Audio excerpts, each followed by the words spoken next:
Bienvenue à toutes et à tous, nouvelle édition d'information, tout ce qui se passe près de chez vous dans la région, c'est tout de suite et évidemment on revient sur cette nouvelle journée de mobilisation et de manifestation contre la réforme des retraites dans la région. Ce mardi, la Voix du Nord révoque près de 6500 manifestants dans la région ce mardi matin.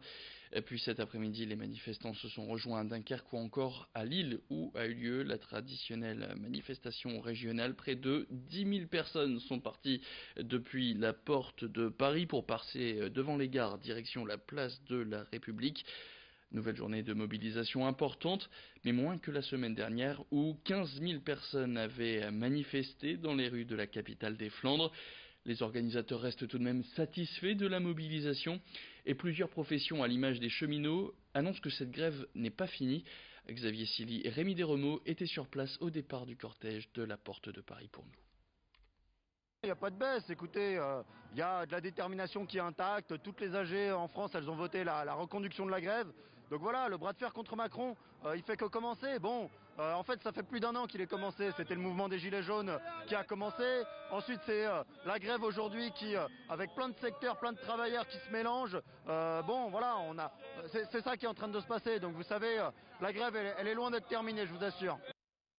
Autre manifestation, celle-ci, beaucoup plus rare, ça se passe ce mardi devant le Between Village, où les salariés de Decathlon cherchent à bloquer cette entreprise qui avait pourtant été élue préférée des Français en 2019. Les salariés dénoncent un non-respect du code minimal du travail, des licenciements en masse et du harcèlement contre certains salariés. Au Between Village, ces salariés évoquent une pression au quotidien, mais aussi des burn-out. Salariés qui ont même déposé une alerte au danger grave auprès de leurs employeurs il y a 2 mois, mais la direction aurait évincé tous les salariés mentionnés par cette enquête. Salariés également menacés de licenciement s'ils venaient à participer à la manifestation de ce mardi qui, je cite, entacherait l'image de la société. Écoutez Samia Sali, opératrice de ligne au Between Village, elle répondait aux questions de Jerry Jouot-Defer. On a déjà fait celle de jeudi, 5 décembre. Là, on est attendu pour 13 ou 14 heures sur la porte de Paris à Lille. On y va et on défend les retraites. On n'est pas juste des cheminots, on est des métallos. Et on défend les retraites. On défend la cause humaine, en fait, tout simplement. Il n'y a pas d'étiquette à ça, il n'y a pas de syndicat à ça. Enfin, pour moi, je suis CGT, certes. Maintenant, je reste humaine aussi. J'ai un salaire, j'ai une gamine à nourrir tous les mois. Et les gens qui se battent dehors, c'est pour ça aussi, quoi. Enfin, clairement. Et on est tous dans cette situation. Un portrait maintenant dans cette édition, la dernière, ce mardi, pour une voix bien connue dans la région. Le commentateur sportif Christian Palka, connu pour ses commentaires de matchs de football sur la radio France Bleu Nord, sera pour la dernière fois derrière le micro. Ce sera lors de la rencontre entre Chelsea et le LOSC en Ligue des Champions. À 70 ans, il raccroche donc après 23 ans de bons et loyaux services. Rémi Desremeaux l'a rencontré dans les studios de France Bleu Nord. Bonsoir, bienvenue sur France Bleu Nord et sur le Facebook de France 3 Régions, les deux médias du service. Les amateurs de foot auront sûrement reconnu sa voix. Le journaliste Christian Palka est commentateur sportif pour France Bleu Nord depuis 23 ans. Un parcours atypique pour cette voix reconnaissable entre mille. Et tout commence par le vélo. En 1968, il est cycliste professionnel et décroche le record de l'heure sur piste dans les Hauts-de-France. J'étais un bon coureur. J'avais des qualités, mais j'avais pas la fibre. J'étais pas assez sérieux. Ah non, mais des connaissances j'en ai. Hein. Ah oui, c'est ce qui m'a permis de faire mon trou à la radio. En 79, il est repéré pour ses connaissances dans le monde du 2 roues et découvre le métier de journaliste pendant près de 15 ans. C'est en 1995 qu'il intègre France Bleu Nord, une radio qu'il connaît par cœur. Les gens ici, à la rédaction, on me connaît sous 2 aspects.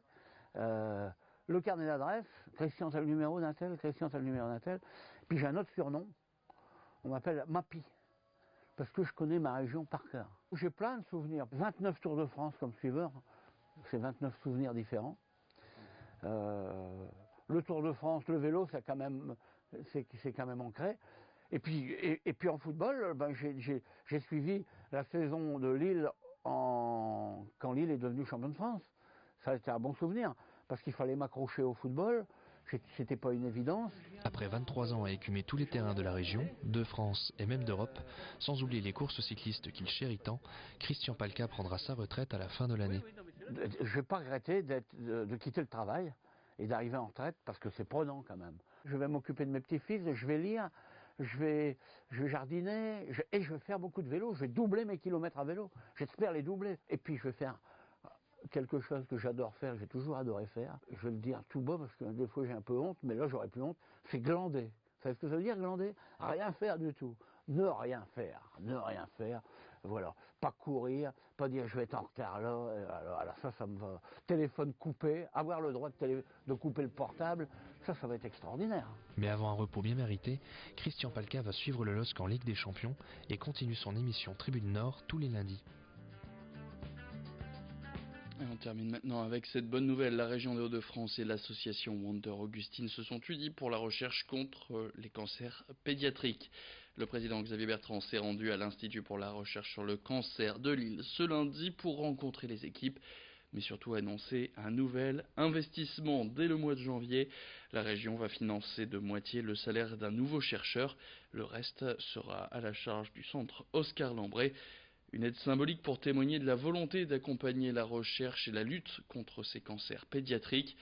Ces derniers mois, grâce à diverses actions solidaires dans la région, l'association Wonder Augustine a pu contribuer à hauteur de 100 000 € aux travaux de l'IRCL. À plus d'explications tout de suite au micro de Rémi Desremaux. Et l'idée, c'est qu'avec un chercheur de plus, on augmenterait les travaux, on augmenterait les perspectives de découverte. Donc ça vaut la peine, le centre Oscar Lambret, les associations sont prêtes à cofinancer, et donc j'ai donné mon accord à Grégory Temprement pour qu'on puisse cofinancer 50% du financement du solde de ce poste. Donc au bout d'un moment, témoigner notre soutien aux associations, aux familles, c'est bien, le démontrer, c'est mieux. Et cette décision, qui pourrait être opérationnelle avec le recrutement de quelqu'un dès le début de l'année, au plus tard au mois de mars, permettra justement de booster ce travail. Derrière, je souhaite qu'il y ait aussi un meilleur accompagnement des familles, des associations, et la région peut se permettre aussi de faire mieux connaître le travail des associations, et puis d'avoir une stratégie régionale. Parce que ce qui va être fait ici sur la métropole, c'est pas que pour la métropole, c'est pour l'ensemble de la région, et on pourra à mon avis certainement faire davantage. Et c'est la fin de cette édition. Merci à tous de l'avoir suivi. Tout de suite, la météo, le bon plan carburant et le retour de l'actu, c'est dans le prochain quart d'heure.